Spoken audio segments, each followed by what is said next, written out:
Hey everybody, I'm Mike. I'm a strength coach and former CCBC athlete.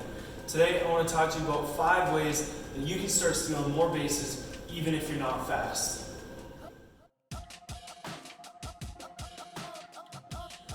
So tip number 1 for you guys is learning to read the pitcher. The best way to do that is to start thinking like a pitcher. Learn about different pick moves and study situations so you know when pitchers are more or less likely to pick off. The other way you get good at reading pitchers is to study the individual player. Pitchers will often fall into a pattern. Does this guy have multiple moves? Has he shown them all to you? Does he only pick in certain situations, like when he's ahead or behind on the count? If you can pick up on those patterns, you're going to greatly increase your chances of success. Tip number 1 is to study the game. Number 2 is going to be hand position and speed.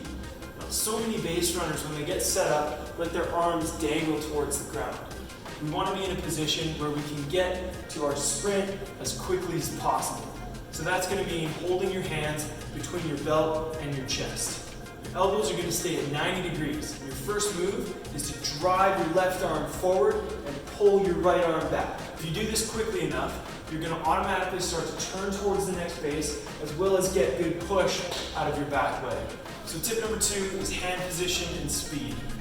Number 3 is going to cover the rest of your starting position. Now, this is going to be a little bit of personal preference, so you have to play around with the position you get into, whether your feet are really wide or really narrow, whether you get down low to the ground or you're more upright. Again, this is going to be personal preference, so you got to play around with what works for you.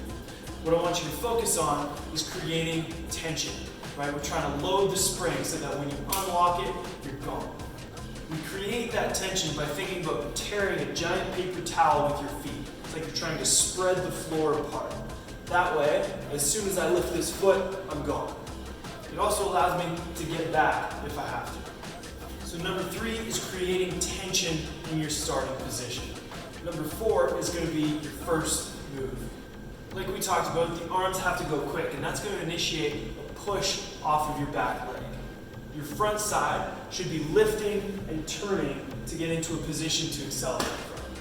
So tip number 4 is to practice your first move. Practice quickness with your arms, practice driving out of your back leg, and practice dropping in with the front leg. Now for our last tip, I'm going to go a little bit against the grain here and tell you to not stay low. Staying too low for too long is going to limit the amount of drive you can get out of your legs, and you're not going to be moving as fast. The truth is, with every single step you take, you want to be getting more and more upright. By the time you're about halfway to the next base, you should probably be in an upright position. Think about it like a plane taking off. You want to start nice and low and gradually lift yourself to an upright posture.